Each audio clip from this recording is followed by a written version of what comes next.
Hey, what's going on, guys? Another week of training here.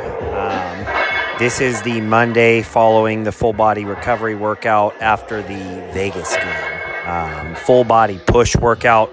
So we did squats and dips as the two major compound movements here.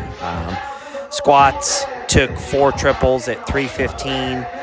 All of them moved decent. None of them were grinders, which I don't want any grinders to accumulate any more fatigue at this point, to be honest. I'm going to show you a few rounds of this. The dips, it was rep work with a 25, so continuous sets of 10 on those.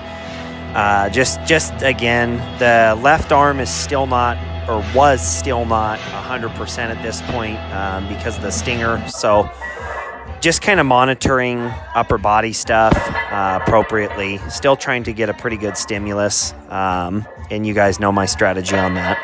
As far as the secondary squat movement, sticking with these pause at the bottom reps, really just trying to find my back squat form right now with those. Hopefully to lead into some big weights in the off season. So want that form dialed in. Also getting really good hypertrophy work out of that. Good soreness in the quads, glutes, adductors, this kind of thing. So good work on that. I moved on to these unique front rack step-ups with the chains hanging off the bar, the chains swinging all over the place, added a whole new element. Fried my core, so that was super cool. It's 25 on each side plus the chains. As you guys know, I'm not a mathematician, so you can figure that out on your own. I did triples with this. I was a little bit gassed out after all the squatting, so it was good work on that. The secondary push movement was these decline push-ups for reps. I did 60 total, 4x15 on that. And I believe that was pretty much the entire workout except for some neck work. I'm going more so into the neck work than I usually do. Whenever I get like a stinger or anything like that, it always prompts me to do more neck work. Usually my frequency for neck work when I'm actually trying to push the weight on those neck harness extensions and stuff like that would be anywhere between 2 to 3 times a week.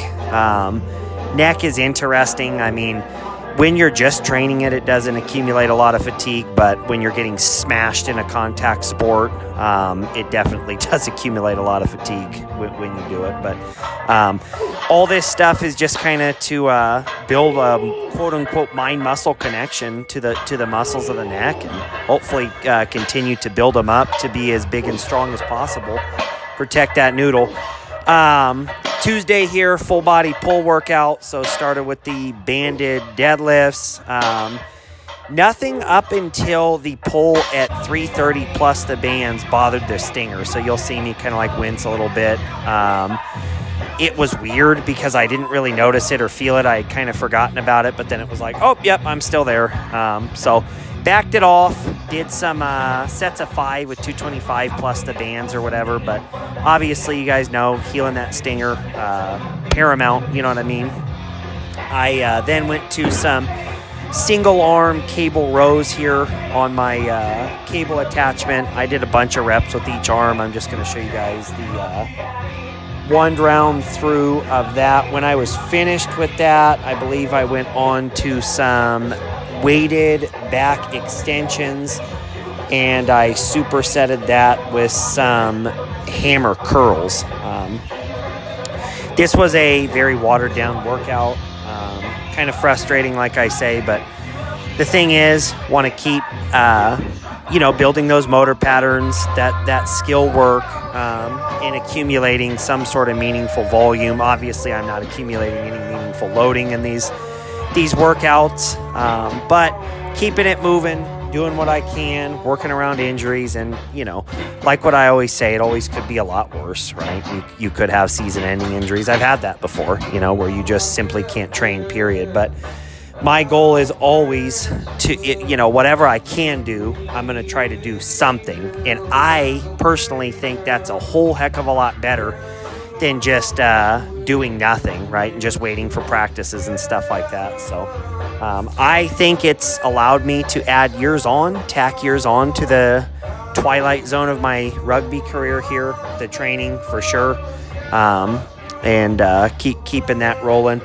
The next workout you guys will see is Thursday, so the day of my practice. I didn't do anything on Wednesday, not even any conditioning. I just took Wednesday completely off. This is a pretty standard workout for me on a rugby practice day, so I like to do it. And obviously it's all based on my family and job schedule and stuff like that, life. But usually I'll have like a window from like 3 p.m. to 4 p.m. and rugby is at about 6 p.m. So I'll go out, I'll do some cleans, always power cleans, you know what I mean? Never like full grinder cleans or anything like that. Some push press, some jumping, this kind of thing. And it potentiates the practice quite nicely. These are some clips from the Vegas game. I put those in shorts as well. That second clip is me chopping the legs out of a dude who actually fractured my orbital 5 years ago, so I had to get back at him for that. Friendly, of course. Very friendly sport, of course. This workout here that you guys are seeing is actually my post-game recovery workout. I decided to push the power cleans a little bit today. Last night's game, I played 60 minutes. Stinger felt fine. Wasn't a lot of heavy contact last night. The team we played is just more of a finesse team, and they move the ball well, so it was more like a track meet. Just tons and tons and tons of running, which my fat ass isn't used to. I would prefer bigger dudes to just run it straight at me so I can just chop their legs repeatedly and play physical rugby, but that's that team for you, and they beat us for like the 4th time in a row, and if we don't beat them in the playoffs, we don't get out of our union, so we owe them big time. It was a close game last night. We could have won. We could play the blame game, but I'm not going to do that. It is what it is. As a veteran on the team, I'm going to own up to it and say they were the better team, and that's it. As far as after the cleans in this workout, it was just the usual. I call it just like flushing the toxins out of the system. You know, trap and right shoulder is always going to be sore after all the tackling, stuff like that. So a couple of compound presses, couple of compound pulls, a bicep movement, a tricep movement, something for shoulders. Didn't do any neck work today. We have 2 weeks off leading into playoffs, so I'm going to be strategic. This first week is going to be kind of a recovery GPP type of thing, so lots of high rep work, recovery, and then leading into the playoffs, I'm going to try to maybe hit a couple of big weights on the Monday and Tuesday, and then obviously Wednesday, Thursday, Friday off leading into the big games of this season. That's the whole workout. You guys will see a cool little graphic that one of the dudes on our team made for our starting lineup and stuff like that for the game last night against Scottsdale. As always, guys, thank you so much for watching. God bless. We'll talk to you soon.